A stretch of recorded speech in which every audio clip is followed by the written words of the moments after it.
Assalamualaikum warahmatullahi wabarakatuh. Berjumpa kembali di channel Zona Integritas Man Insan Cendekia Jambi dengan saya Mariana.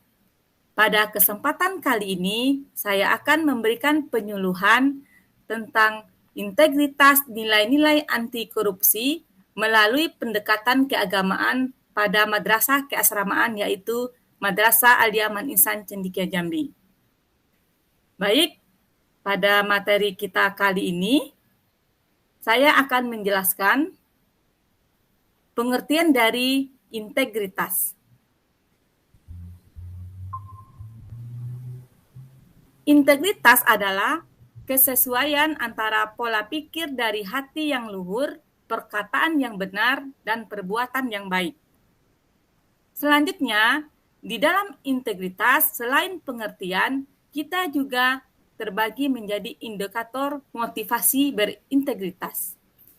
Orang yang berintegritas bukanlah orang yang tidak pernah melakukan kesalahan selama hidupnya. Berintegritas adalah mengetahui kesalahan yang diperbuat dan berani mengakui kesalahan tersebut dengan mengambil langkah perbaikan. Kemudian berusaha sungguh-sungguh untuk tidak melakukan kesalahan lagi. Jadi, ketika kita melakukan kesalahan, baiknya kita tetap berusaha untuk melakukan sesuatu hal yang terbaik sehingga kesalahan tersebut tidak terulang kembali. Nah, itulah yang dinamakan motivasi berintegritas. Selanjutnya, karakteristik orang berintegritas. Nah, pada karakteristik ini terbagi menjadi beberapa tahapan. Yang pertama, kesesuaian antara pola pikir dan hati yang luhur. Perkataan yang benar dan perbuatan yang baik tersebut tercermin dalam kehidupan keseharian orang yang berintegritas. Menjadi teladan bagi orang lain, itu yang kedua. Yang ketiga, tidak ragu menyatakan kebenaran dan mempertahankannya meskipun di suatu situasi yang sulit. Nah, selanjutnya, karakteristik orang berintegritas yaitu berani mengingatkan atau menegur kawan atau atasan yang salah meskipun dampaknya dapat merugikan dirinya. Nah, ini adalah secara umum pandangan mengenai integritas. Baik, selanjutnya silakan teman-teman Ananda perhatikan gambar yang saya tayangkan. Di sini ada nilai anti korupsi. Nah, pada bagian ini nampak terlihat di sini tadi saya mengangkat bahwa melalui pendekatan keagamaan kita bisa menanamkan nilai integritas pada siswa yang berasrama. Kita lihat pada bagian inti ini. Di sini nampak gambar siswa-siswi Man Insan Cendekia Jambi melaksanakan sholat maghrib ya di sore hari, mereka berbaris rapi, teratur. Nah, di sini bisa muncul nilai yang tergambar dari siswa-siswi Man Insan Cendekia Jambi ini yaitu jujur, disiplin, dan tanggung jawab. Bertanggung jawab atas apa yang diwajibkan kepada siswa untuk tepat waktu dalam melaksanakan sholat 5 waktu. Nah, kemudian disiplin. Disiplin mereka berbaris rapi. Selanjutnya yang kedua kita lihat gambar yang kedua di sini terlihat siswa-siswi Man Insan Cendekia Jambi sedang melaksanakan ujian. Nah, ujian di sini kita lihat adalah bagian dari etos kerja. Kita dituntut untuk bekerja dengan keras sehingga hasil yang kita harapkan itu dapat maksimal. Nah, di sini juga nampak kesederhanaan, di mana kita bisa melakukan sesuatu itu dengan hati yang sederhana sehingga hasil yang didapat pun akan memuaskan. Nah, selanjutnya pada gambar yang ketiga. Gambar apa ini? Nah, ini adalah gambar salah satu siswi Man Insan Cendekia Jambi sedang membersihkan asrama. Nah, ini adalah bagian sikap dari berani. Berani di sini Walaupun kita di sini dituntut untuk belajar, tapi kita berani untuk melaksanakan kegiatan yang bisa menambah sikap yang bagus. Nah, di sini juga akan muncul sikap peduli, kemudian adil. Nah, ini adalah 3 contoh gambar dari nilai anti korupsi. Jadi, anti korupsi itu bukan saja dinilai dari uang, tetapi dapat dari nilai-nilai karakter, sehingga muncul nilai anti korupsi. Pada bagian slide selanjutnya, saya akan menjelaskan dengan rinci bagian dari gambar tadi. Kita lihat dari aspek inti. Nah, aspek yang pertama yaitu jujur. Jujur adalah suatu perkataan atau berkata benar sesuai dengan fakta apa adanya, tanpa menambah, mengurangi, atau memodifikasi dan melakukan perbuatan yang benar sesuai dengan nilai, norma, dan etika yang berlaku. Yang kedua, aspek inti dari nilai anti korupsi yaitu adalah disiplin. Nah, disiplin merupakan kebiasaan dan tindakan yang konsisten dalam mematuhi segala bentuk peraturan dan tata tertib yang berlaku. Selanjutnya yang ketiga, tanggung jawab.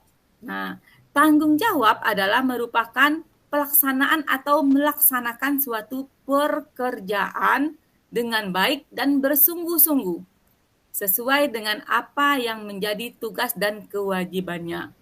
Pada aspek inti tadi, ini sudah terjelas dari gambar yang sudah disajikan. Selanjutnya, aspek sikap. Nah, adil.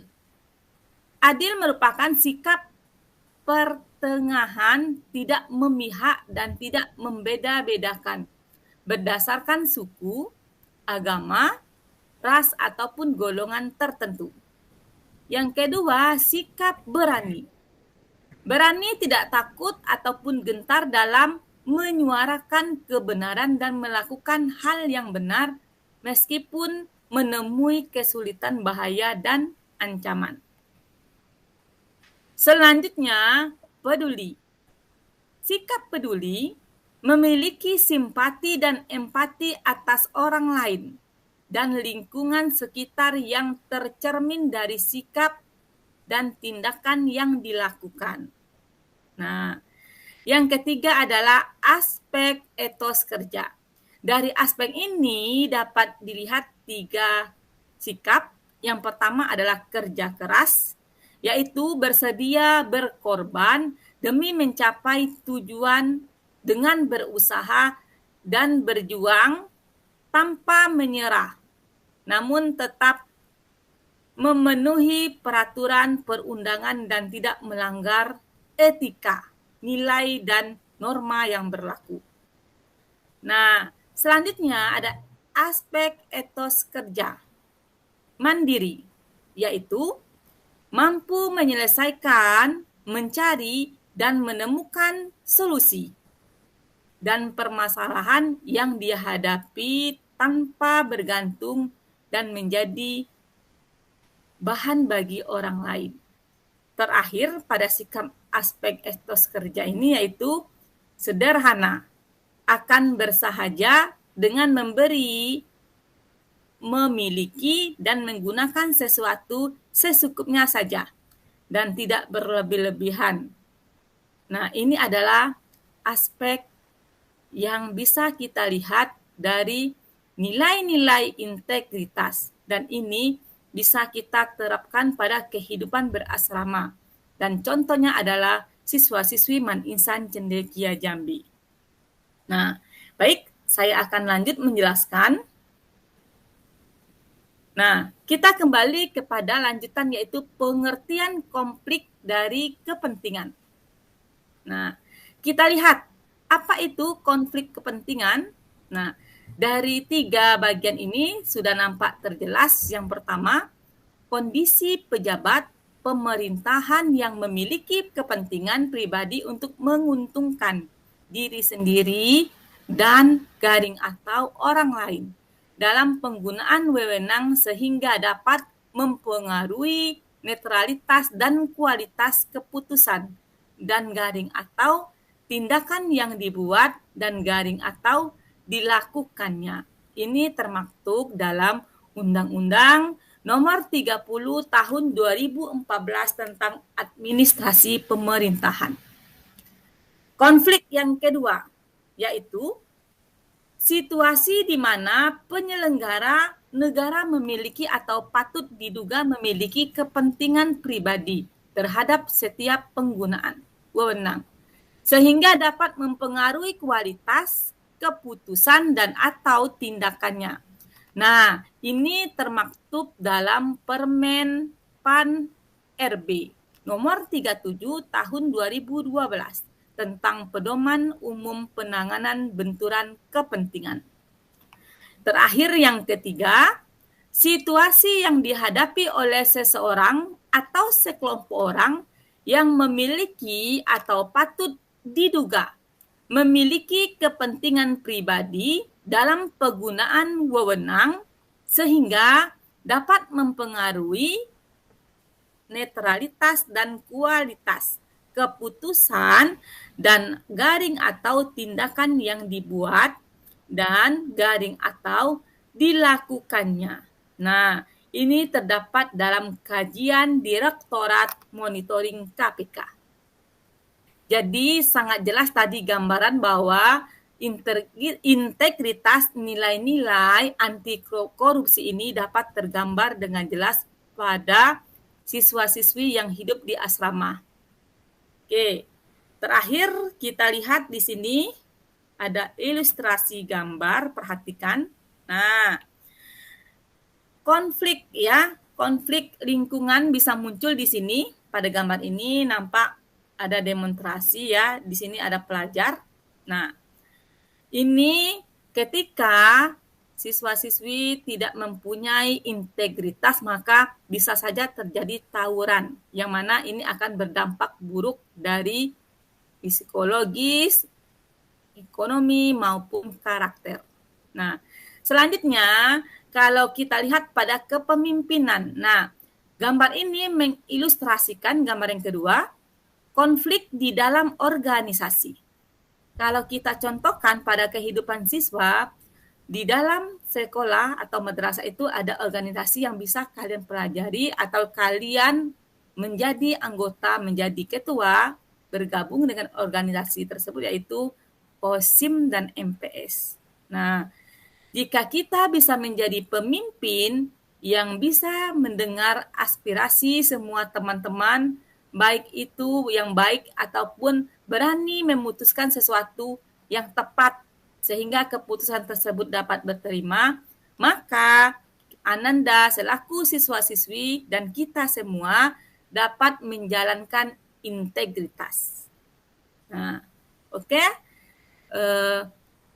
Siswa-siswi Ibu maupun pendengar ya yang menyaksikan penyuluhan saya tentang integrasi nilai anti korupsi. Cukup sekian pada penyuluhan kita kali ini. Selanjutnya kita akan membahas kembali di channel ini pada zona integritas Man Insan Cendekia Jambi. Demikian, semoga Man Insan Cendekia Jambi bisa menjadi wilayah bebas korupsi. Sampai jumpa, sampai ketemu lagi. Saya akhiri dengan wabillahi taufik wal hidayah. Wassalamualaikum warahmatullahi wabarakatuh. Ikhlas beramal jadi semboyan, layani umat, membangun bangsa.